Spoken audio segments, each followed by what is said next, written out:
pekerjaan terbuka, pendapatan meningkat. Yang ilegal itu yang diuntungkan atau orang yang punya kuasa. Dulu sama yang sekarang jauh beda.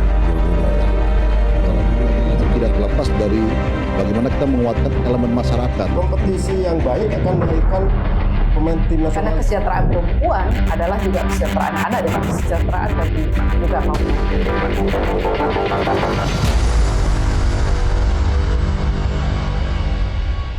Karena ini kan bukan multi-use. Siapa rekanan pada tahun itu? Itu yang dituntut pertanggungjawabannya. Assalamualaikum warahmatullahi wabarakatuh.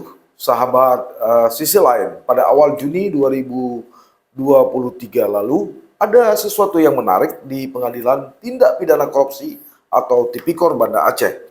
5 terdakwa dugaan korupsi pembangunan monumen Samudra Pasai bebas atau diputuskan atau putusan sela oleh Majelis Hakim Tipikor Banda Aceh dinyatakan bebas.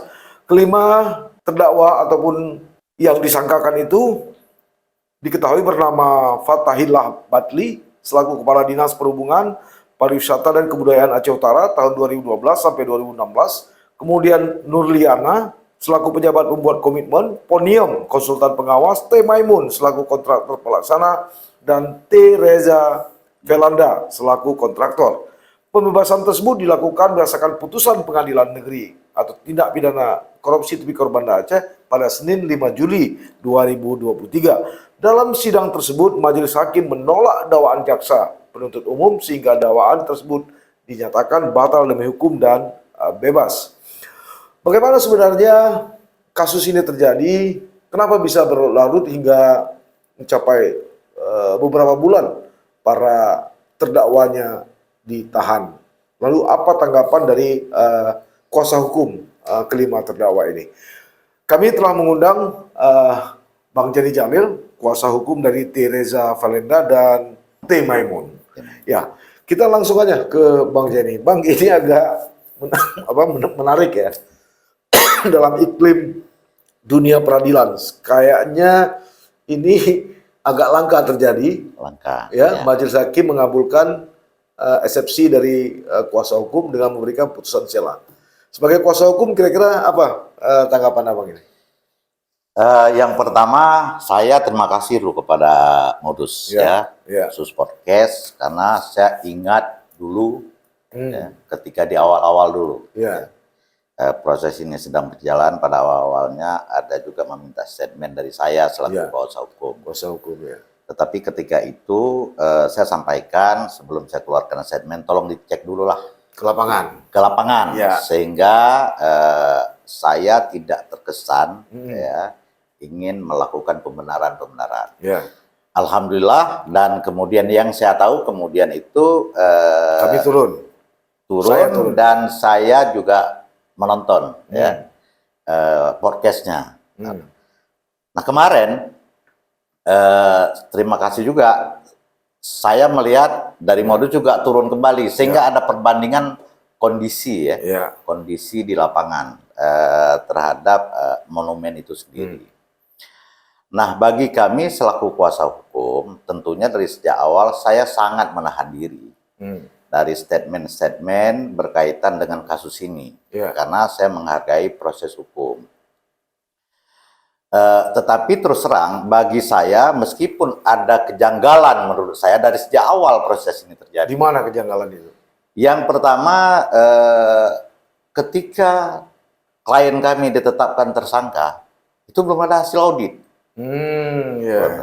Padahal sebenarnya inti dari sebuah tindak pidana korupsi itu adalah audit. Hasil audit Hasil audit. Untuk membuktikan apakah ada kerugian negara. Harus jelas atau tidak. Siapa yang dirugikan, siapa yang diuntungkan.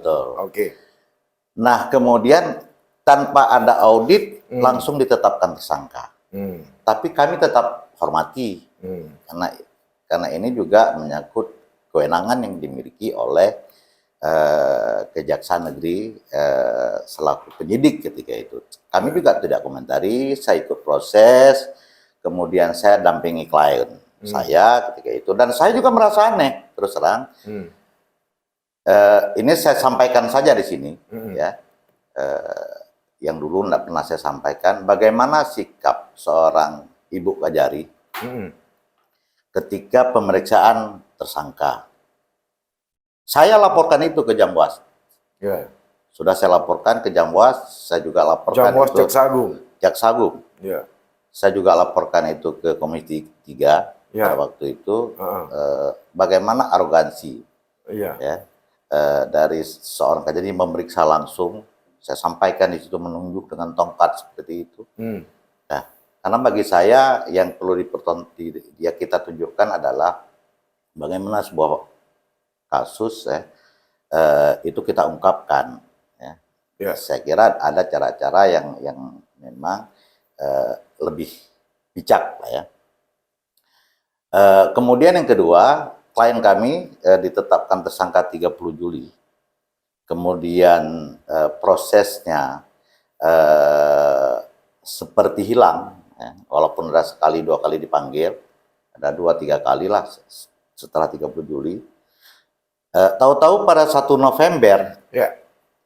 artinya tidak ada faktor apapun, ya, bahwa klien kami tidak melarikan diri, tidak menghilangkan barang bukti, selalu kooperatif, dipanggil datang, hadir, tahu-tahu 1 November ditahan. Ya. Saya melihat ini ada 7 kali ditahan. Ya, Ya. itu menurut saya aneh gini, ditahan. Ditahan ya. Sampai 20 November. Ya, 20 ditahan. hari. Tapi penahanan ini juga menjadi kewenangan dari pihak penyidik. Dalam ini Kajari Aceh Utara. Saya kira saya tidak bisa mempersoalkan. Itu menyangkut kewenangan. Ya. Nah, harapan kita bahwa proses peradilan ini kan proses biaya ringan, perkaranya cepat. Ini udah setahun 2 bulan. Tahu-tahu ditahan. Dalam perkiraan kami ketika ini ditahan, artinya berkasnya sudah disiapkan. Sudah disiapkan untuk bisa dilimpahkan. Kalau istilahnya apa? P21 ya? Sudah bisa P21. Bisa. Jadi artinya bahwa mungkin karena berkas-berkas sudah lengkap semuanya, kemudian ditahan, kemudian dipersiapkan segera dilimpahkan ke pengadilan sehingga orang lebih cepat mendapat kepastian hukum. Tapi faktanya Enggak seperti itu. seperti itu. Ditahan, kemudian baru dilimpahkan itu bulan Mei, 6 bulan orang ditahan, Ya. ya, diperpanjang sampai perpanjangannya batas maksimal. Artinya kalau tidak dilimpahkan dia tidak bisa perpanjang lagi, kewenangannya sudah berakhir. Ya. Sebagai penyidik 6 April sampai 5 Mei 2023. 6 bulan. Ya. Jadi bagi saya, nah kemudian kita tetap hormati itu karena ini memang masih dalam batas kewenangan. Tapi untuk proses hukum, kan, saya kira tidaklah kewenangan yang ada sepenuhnya kita gunakan sesuka hati. Ya. Harus ada rasa keadilan juga ketika proses ini. Berdasarkan pengalaman Abang sebagai advokat dalam beracara ya, rentang waktu 6 bulan ini apa memang kasus ini terlalu ribet atau seperti Saya tadi? sudah 20 tahun, 20 tahun lebih beracara, baru ini saya hadapi yang seperti ini. Saya kenal juga kawan-kawan. Bukan karena susah sekali mencari barang bukti atau segala macam enggak ya? Saya lihat tidak. Artinya apa? Sampai terakhir, saya hanya banyak melihat perkembangan kasus ini. Itu statement-statement malah yang dikeluarkan oleh Kajari. Ya, dikeluarkan oleh Kajari, ada yang dikeluarkan oleh Kajari, ada yang dikeluarkan oleh penyidik, statement-statement. Terutama dengan BPKP misalnya. Terjadi debat di media antara penyidik dengan BPKP. Terhadap hasil audit.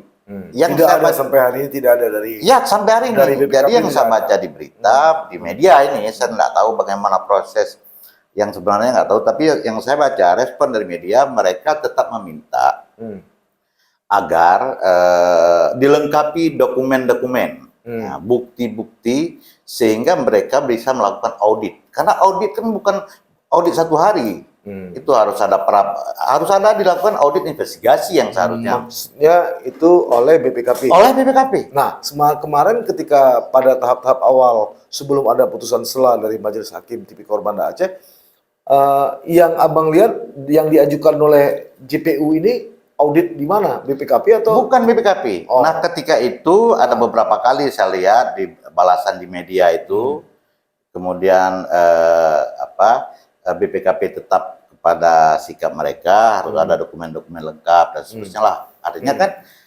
untuk mengaudit, menyatakan kerugian negara itu kan menyangkut nasib orang. Mungkin BPKP juga sangat hati-hati dalam hal ini. Jadi siapa yang diajukan? Nah terakhir, karena tidak ada hasil audit, aneh juga bagi saya. Tahu-tahu muncul auditor dari universitas di Sulawesi Tengah sana, Palu, Tolado, Iya. Tolado nggak salah saya itu, dari sana. Nah kemudian kenapa terlalu jauh sampai dari Sulawesi gitu kan? Kemudian ini yang saya katakan boleh sih itu kewenangan karena secara aturan juga dibenarkan. Tapi kan kita menjadi pertanyaan juga kenapa harus di sana? Di Sumatera ini kan masih ada. Di Unsia juga ada, di Aceh juga ada, di Medan juga ada. Kawasan Sumatera ini kenapa harus ke sana? Yang terus terang universitas itu juga baru kita dengar, walaupun mungkin di sana populer, tapi di kita kan baru juga.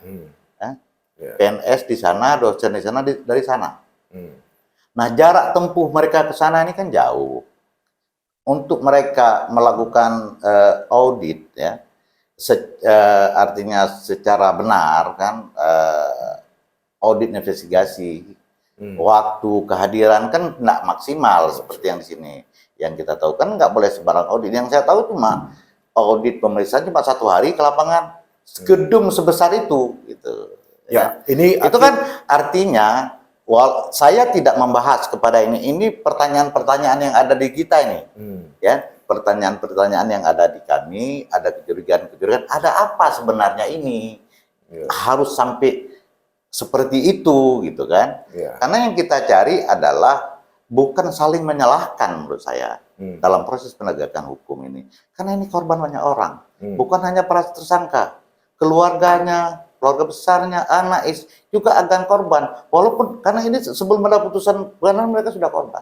Tapi itu konsekuensi, resiko.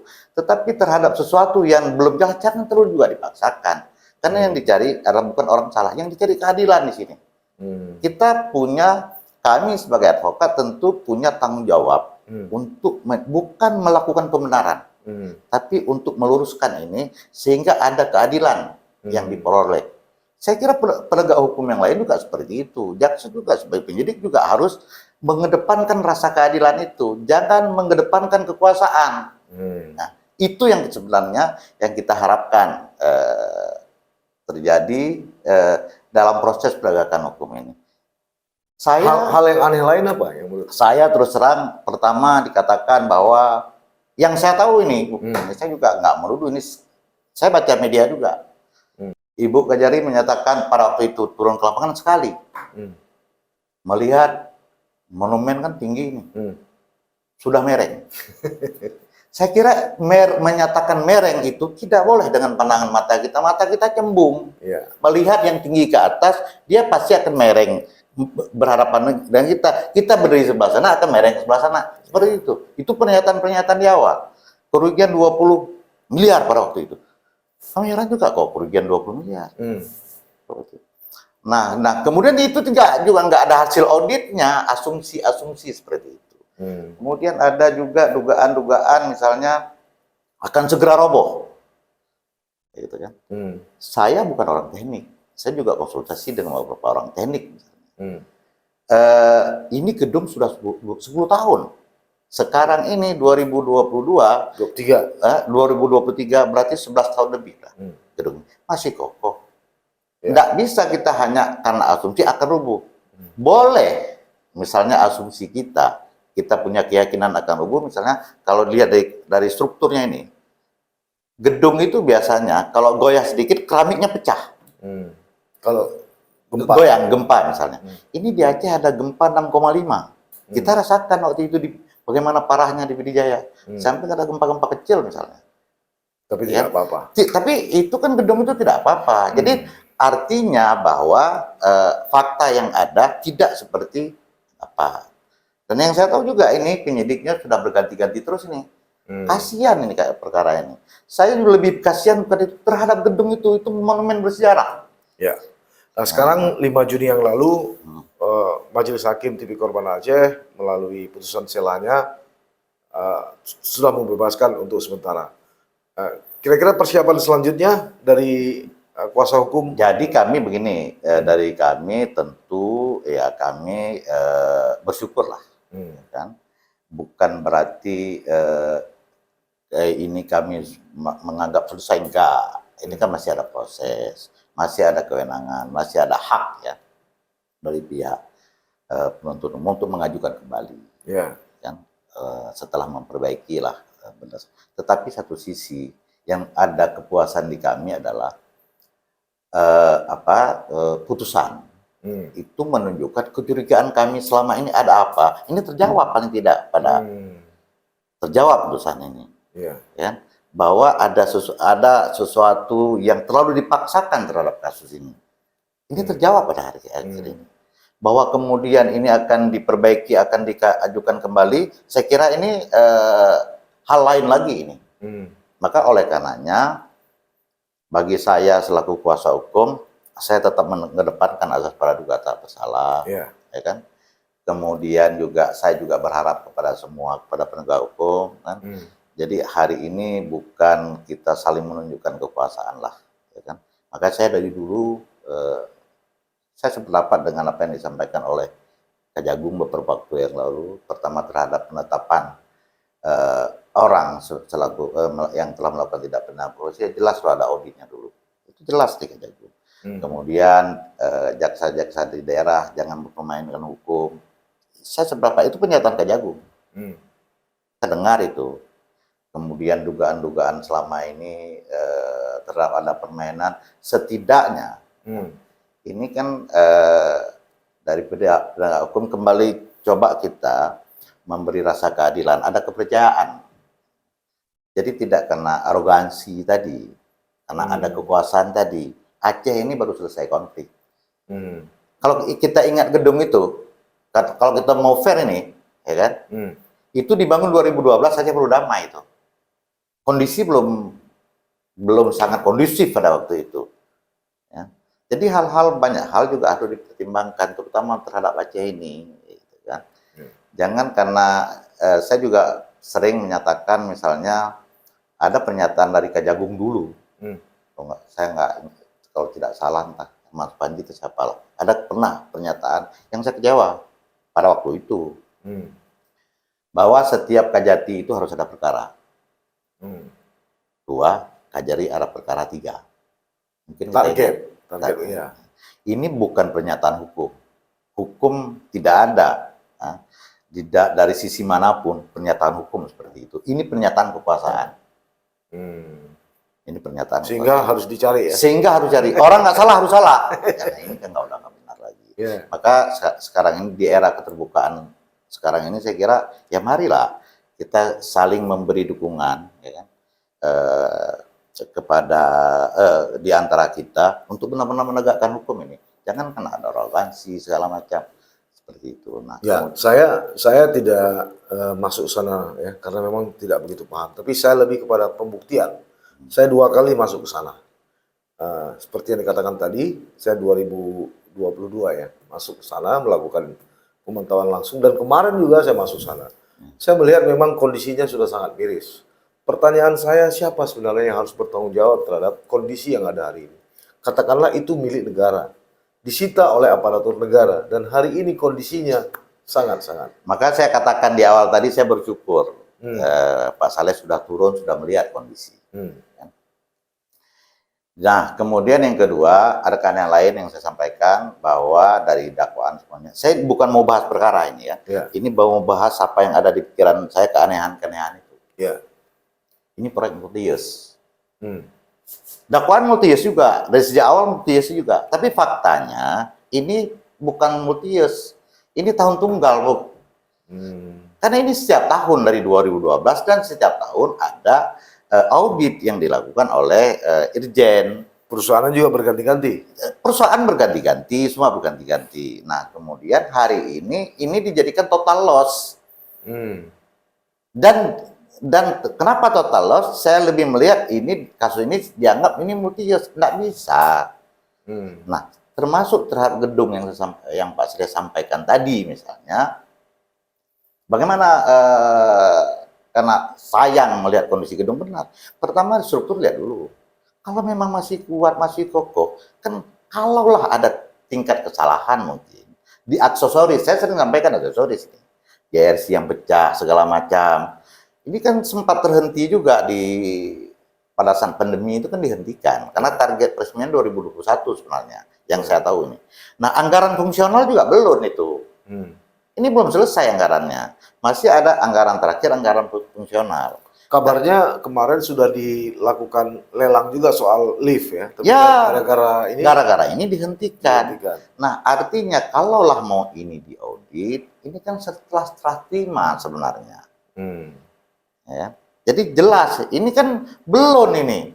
Masih anggarannya juga belum selesai. Nah, secara hukum ini siapa yang bertanggung jawab nih? Rusak, hancur ini Makanya saya katakan tadi, keanehan-keanehan itu, ini kan sebenarnya kalau ini memang dari sisi strukturnya tidak ada persoalan, kan yang rusak misalnya aksesoris, itu kan bisa dilihat rekanan pada tahun itu, karena ini kan bukan multi use. Siapa rekanan pada tahun itu yang itu pertanggungjawabannya. Diperbaiki, enggak bisa diperbaiki, perlu ditersangkakan. Nah, kemudian sehingga gedung ini bisa berkelanjutan. Bisa disempurnakan sesuai dengan tahapan. Karena di samping saya katakan bahwa kita harus sepakat semua hari ini proses penegakan hukum, tetapi penyelamatan aset negara itu juga penting menurut saya. Itu gedung besar, dia besar, kebanggaan orang Aceh itu. Dan itu harus diselamatkan. Ya kan? Nah, siapa yang bertanggung jawab? Kami tidak tahu juga ini bagaimana prosesnya. Ketika itu ditetapkan tersangka, itu pada waktu itu Kajari minta itu di Polis Lain, sempat saya dengar itu sempat di Polis Lain. Artinya ini kan berada di bawah kewenangan dari penyidik. Ya. Nah, hari ini maka saya katakan syukur ada perbandingan ini. Jangan nanti kerusakan-kerusakan ini seakan-akan ini memang dari sejak dulu udah rusak. Tidak. Ini yang rusak kan Gersi. Kemudian yang bisa dijarah. Kalau struktur saya lihat masih kokoh. Gedung masih berdiri sampai hari ini, gitu kan? Nah, artinya hari ini, okelah ini proses kasus ini sedang berjalan. Saya kira juga harus ada pemikiran bersama dari tokoh-tokoh masyarakat. Ini di luar persoalan penanganan korupsi ini, ya kan? Kemudian dari pihak penegak hukum sendiri, bagaimana aset itu harus disamakan? Ini aset negara ini, dan biayanya besar, dan itu kebanggaan saya kira orang Aceh. Tapi kayaknya sudah ada semacam kebiasaan ya, atau tradisi di banyak hal saya lihat.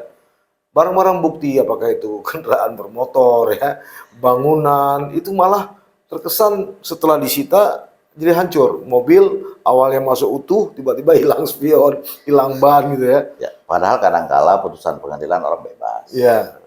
Inilah proses-proses hukum. Kayaknya tidak begitu menjadi perhatian ya. Orang berhadapan dengan hukum ini, berhadapan dengan itu jenuh. Jenuh, frustasi, ya, pasrah, nggak bisa berbuat apa. Jadi terlalu negara ini seharusnya juga harus memberi perlindungan kepada warga negara. Jadi jangan kewenangan itu sepenuhnya diberikan kepada aparatnya, terutama kepada aparat penegak hukum. Ini ada perkara-perkara misalnya orang asal-asal saja diajukan, mereka nggak ada beban apapun. Proses hukum, putusan pengadilan, oke, kemudian putusan pengadilan turun, sampai orang misalnya bebas, nggak ada masalah apa. Tapi orang sudah menderita ini. Ini yang kita sedihkan. Maka saya katakan, saya berharap sama-sama penegak hukum, ya sebagai warga negara ini, kita kedepankanlah rasa keadilan. Karena proses-proses di awal itu kan harus dianggap memang orang belum bersalah. Pada tugas yang salah harus dikedepankan. Makanya saya katakan kasihan juga para tersangka. Saya bukan melindungi tersangka. Banyak tersangka sudah nggak bersalah. Karena media sosial, kemudian kita sangat bebas sekarang ini. Ketika orang diperiksa saja sebagai saksi, sudah dianggap sebagai tersangka. Sedih kita. Padahal seharusnya ketika saksi itu harus diberi penghargaan kepada saksi. Dia mau datang, mau habiskan waktu, kan? Kemudian untuk mengungkap satu perkara. Tapi orang dipanggil saksi saja sekarang ini sudah jadi beban. Karena kenapa? semua memainkan media ini. Asal sudah dipanggil sudah salah orang. Hal-hal seperti ini harus diluruskan saya kira. Dan ini saya kira kunci utama ada di penegak hukum, ada di kepolisian, ada di kejaksaan. Jangan juga merasa sangat bangga ketika ada tersangka, kemudian dengan statement menjustifikasi seakan orang salah. Ya, kembali ke awal tadi. Sekarang 5 terdakwa atau 2 klien Anda itu sudah bebas. Kira-kira apa yang harus dilakukan ketika misalnya kasus ini muncul kembali? Enggak, saya kira ya kami sudah siap, selaku kuasa hukum, saya ini harus clear dulu nih. Ini menyangkut perasaan ini. Klien kami sudah sekian lama, saya hadir di podcast ini, jangan juga jadi bebankan ke sana nanti. Ya, ini warga negara ini. Saya juga penegak hukum, advokat itu juga penegak hukum. Ini sebuah harapan. Gitu kan. Itu harus clear dulu. Karena ini saya anggap kesempatan yang saya sampaikan ini. Gitu kan. Nah, kalau bicara proses hukum ini kan baru kemarin eksepsi kita yang diterima. Bahwa kemudian dari penuntut umum sendiri berhak mengajukan kembali setelah mereka sempurnakan. Artinya melanjutkan proses perkara di persidangan. Nah, ketika itu dilanjutkan, ya kami sebagai kuasa hukum juga harus hadir, harus siap menghadapi itu. Nah, di sana juga baru akan kita bicarakan tentang materinya. Kemarin kan formil. Artinya syarat sebuah dakwaan itu tidak terpenuhi. Kita belum masuk ke materialnya ini. Belum masuk kepada pembuktiannya ini. Nah, dari tingkat dakwaannya dianggap ada kelemahan. Gitu kan, maka kemarin itu dianggap ya itu harus ditolak. Ini jangan lupa juga. Yang saya tahu, kasus ini juga pernah dilidik dulu di Kejari Lama. Saya dengar juga dari pada saat pemeriksaan itu dari beberapa penyidik selamat ini udah dilidik. Cuma nggak bisa diteruskan, nggak ada bukti. Diganti dengan kejadian yang baru, hanya dalam waktu 1 minggu saya lihat kemudian tersangka. Ini sudah pernah gitu kan. Jadi ya itulah yang kita harapkan bahwa ini proses hukum bisa berjalan baik.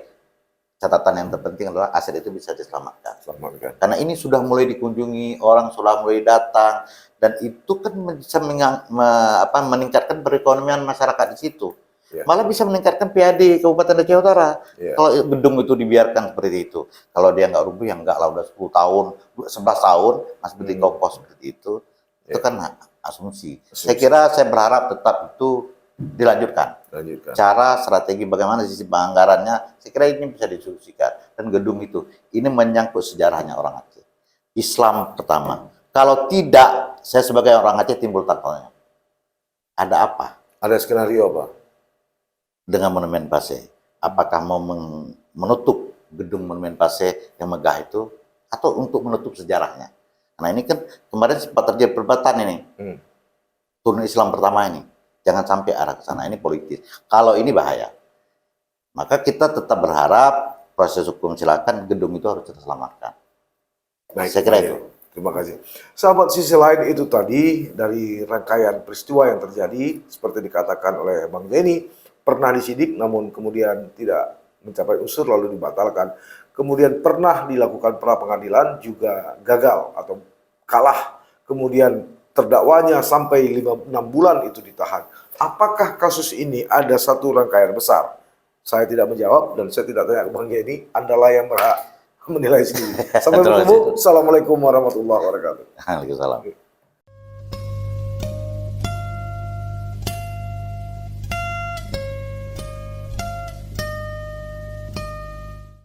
Jangan lupa like, komen, dan subscribe. Serta aktifkan lonceng notifikasi.